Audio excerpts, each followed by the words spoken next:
सभी श्रोताओं का कबीर के दोहे में हार्दिक स्वागत अभिनंदन। आज के इस वीडियो में आप सभी के सामने प्रस्तुत है कबीर जी का एक दोहा और उसकी विस्तृत व्याख्या। बढ़ते हैं दोहे की तरफ।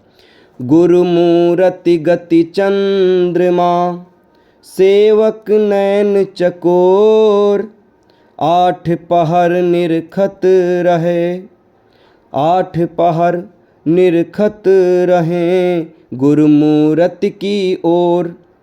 साहब कबीर कहते हैं, जिस प्रकार पूर्णिमा का चंद्रमा अपनी शांत, शीतल और मनमोहक किरणों से जगत को शीतलता प्रदान करता है और घोर अंधकार को दूर करता है, ठीक उसी प्रकार गुरु अपनी ज्ञान रूपी शीतल चांदनी से शिष्य के अशांत मन को शांत करते हैं और उसके भीतर के अज्ञान रूपी अंधकार को जड़ से नष्ट कर देते हैं। गुरु का स्वरूप सदा ही शिष्य के लिए कल्याणकारी, मोहक और परम आकर्षक बना रहता है।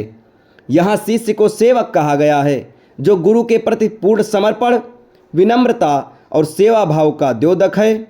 शिष्य की आंखें चकोर पक्षी के समान हैं। चकोर चांद का अनन्य प्रेमी एकाग्र उपासक होता है, जो रात भर बिना पलक झपकाए केवल चांद को ही निहारता रहता है। वह चांदनी के सिवा और कुछ ग्रहण नहीं करता। इसी प्रकार सच्चे शिष्य की दृष्टि केवल और केवल गुरु के दिव्य, शांत और ज्ञानमय स्वरूप को निहारने के लिए आतुर रहती है। गुरु ही उसके लिए ज्ञान, प्रकाश और प्रेम का एकमात्र केंद्र बिंदु है।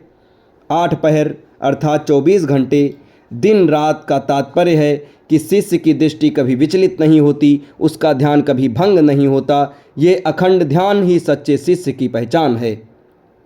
गुरु का स्वरूप साक्षात ज्ञान, शांति और आत्म प्रकाश का प्रतीक है। सच्चा शिष्य वही है जो चकोर की भांति गुरु के ज्ञान चंद्रमा की ओर निरंतर एकाग्र और प्रेमपूर्ण दृष्टि बनाए रखे।